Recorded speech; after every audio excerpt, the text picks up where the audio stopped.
ஆமா, இன்னைக்கு அதிமுக வந்து இரு பிரிவா பிரிஞ்சிட்டாங்க அப்படின்னு சொல்றீங்களே. அதிமுக திமுக திமுக அதிமுகவினுடைய காலடியில போய் சரணாகதி அடைஞ்சுது. அதிமுக திமுக காலடியில போய் சரணாகதி அடைஞ்சுது. அதுக்கு இருந்தவர்களும் போய் உடன்படிக்கைக்காக பேசினாங்கன்றதெல்லாம் எவ்வளவு ஒரு வேதனைக்கான ஒரு விஷயம். இங்க 2 பேர் மட்டும்தான் இந்த தமிழக அரசியல் களத்துல நீங்க தானே மக்கள் இத்தனை ஆண்டுகள் எதிர்பார்த்தாங்க. இன்னைக்கு ஒட்டுமொத்த ஊடகங்களும் வெளியில வந்துருச்சு. அண்ணன் திருமா இன்னைக்கு வெளில வந்து சொல்லிட்டாரு, ஏற்கனவே நீங்க மறுத்தீங்க இல்லைன்னு.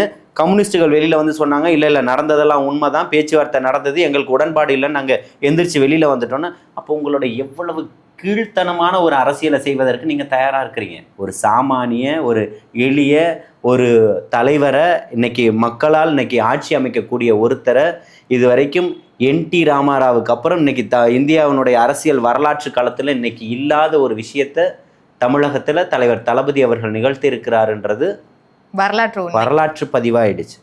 வரலாறு திரும்புகிறதுன்றத சொன்னாரு. அவர் என்ன ஸ்டாண்ட்ல சொன்னாரோ அதெல்லாம் இன்னைக்கு வரைக்கும் அந்த புள்ளியில எதையுமே நகரல. அத்தனைக்கும் இன்னைக்கு உயிரோட்டமா தான் இருந்துகிட்டு இருக்கிறாரு. அவர் என்ன சொன்னாரோ அதன் பாதையில தான் இன்னைக்கு பயணிச்சுக்கிட்டு இருக்கிறாரு. அப்படிப்பட்ட தலைவரை நீங்க திரும்ப திரும்ப திரும்ப திரும்ப நீங்க வந்து பேசிக்கிட்டு இருக்கக்கூடியதுல எந்த அர்த்தமும் இல்லை. அவர் பாட்டுக்கு அவர் வேலையை செஞ்சுக்கிட்டு